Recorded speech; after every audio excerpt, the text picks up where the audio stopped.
Hello friends, இன்னைக்கு வீடியோவில் என்ன பார்க்க போகிறோன்னா வேஸ்ட்டு திங்ஸ் வச்சு சூப்பரான டிப்ஸ் அண்ட் ரீயூஸ் தான் பார்க்க போகிறோம். வீடியோவை ஸ்கிப் பண்ணாமல் ஃபுல்லாக பாருங்கள். நம்ம சேனல் இப்போ தான் ஃபஸ்ட் டைம் பார்க்குறீங்கன்னா நம்ம சேனலுக்கு சப்ஸ்கிரைப் பண்ணிவிடுங்க. கூடவே பெல் பட்டனை ப்ரெஸ் பண்ணுங்கள்.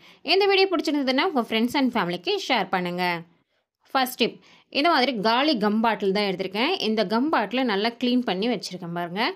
இப்போ இதில் இருக்க ஸ்டிக்கரை நம்ம ரிமூவ் பண்ணி எடுத்துடலாம். இந்த மாதிரி ரிமூவ் பண்ணி எடுத்ததுக்கப்புறமா இதில் கொஞ்சம் டெக்கரேட்காக கிளிட்டர் டேப்பை நான் ஒட்டி எடுத்துக்கிறேன். இது ஃபுல்லாக கிளிட்டர் டேப்பை ஒட்டி எடுத்ததுக்கப்புறமா இந்த மூடியை இந்த மாதிரி கீழே வச்சு நான் ஒட்டி எடுத்துக்க போகிறேன். இது போல் ஒட்டி எடுத்தோடனே பார்க்கவே ரொம்ப அழகாக இருக்குது.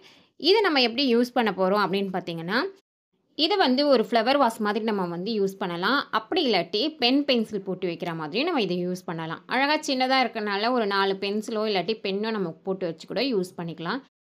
இது போல் வைக்கும் போது நம்ம அர்ஜென்ட்டுக்கு எடுத்து யூஸ் பண்ணுறதுக்கு ரொம்பவே சுலபமாக இருக்கும்.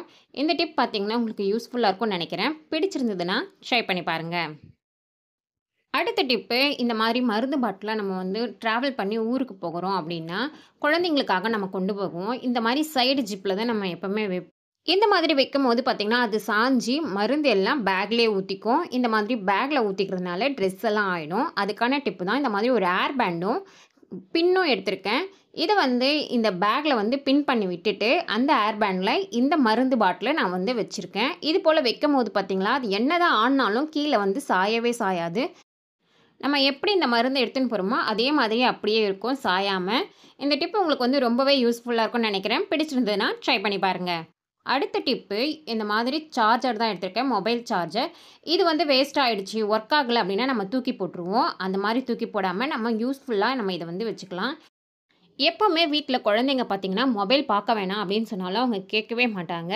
கையில் வச்சுக்கிட்டு கண்ணு கிட்ட வச்சு அவங்க பார்ப்பாங்க. அந்த மாதிரி பார்க்குறத தடுக்கிறதுக்கு இதை ஒரு மொபைல் ஸ்டாண்ட் மாதிரி நம்ம யூஸ் பண்ணிக்கலாம். இந்த மாதிரி வச்சுட்டு பாருங்கள், இந்த ஃபோனை இது போல் வச்சோன்னா அப்படியே நிற்கும். அப்படியே அவங்க தள்ளி இருந்தே குழந்தைங்க பார்ப்பாங்க. இந்த மாதிரி யூஸ் பண்ணலாம். இல்லைனா இந்த ஃபோனை இந்த மாதிரி கூட வச்சுக்கலாம். நம்மளுக்கு எப்படி வேணுமோ அப்படி நம்ம யூஸ் பண்ணிக்கலாம். இது போல் வேஸ்ட்டான மொபைல் சார்ஜரை நம்ம மொபைல் ஸ்டாண்டாக யூஸ் பண்ணிக்கலாம். ட்ரை பண்ணி பாருங்கள்.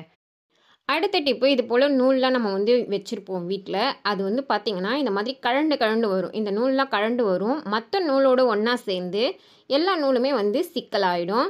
நம்ம என்ன தான் சுற்றி வச்சாலும் அது சிக்கலாகும். அதுக்கு தான் இந்த ஸ்டிக்கர் போட்டு எடுத்திருக்கேன். இந்த ஸ்டிக்கர் போட்டை நம்ம எப்படி யூஸ் பண்ண போகிறோம் அப்படின்னு பார்த்தீங்கன்னா, இந்த நூல் இருக்குது பார்த்தீங்களா, இந்த நூலை நல்லா நம்ம சுற்றிடலாம். சுற்றிட்டு இந்த நூலுடைய முனையில் இந்த ஸ்டிக்கர் போட்டை இப்படி ஒட்டிக்க போகிறோம். இந்த மாதிரி ஒட்டும் போது அது கழண்டே வராது. இதே மாதிரி இருக்கிற எல்லா நூல்லையுமே நம்ம இந்த ஸ்டிக்கர் போட்டை ஒட்டி எடுத்துக்க போகிறோம். இந்த மாதிரி ஒட்டி வைக்கும் போது அது எதுவுமே கழண்டு வராது. நம்மளுக்கு வேணும் போது இப்படி எடுத்து யூஸ் பண்ணுறதுக்கும் சுலபமாக இருக்கும். நம்மக்கிட்ட எத்தனை நூல் இருந்தாலும் அதில் இந்த மாதிரி ஸ்டிக்கர் போட்டை ஒரு தடவை ஒட்டிட்டு நம்மளுக்கு வேணும் போது அந்த ஸ்டிக்கர் போட்டை எடுத்துகிட்டு யூஸ் பண்ணிவிட்டு திரும்பவும் அதிலே வச்சிடலாம். இந்த டிப் உங்களுக்கு ரொம்பவே யூஸ்ஃபுல்லாக இருக்கும்னு நினைக்கிறேன். பிடிச்சிருந்ததுன்னா ட்ரை பண்ணி பாருங்கள். நான் சொன்ன டிப்ஸ்லாம் உங்களுக்கு பயனுள்ளதாக இருக்கும்னு நினைக்கிறேன். இதே மாதிரி வேறு ஒரு வீடியோவில் உங்களை சந்திக்கிறேன். தேங்க்யூ ஃபார் வாட்சிங்.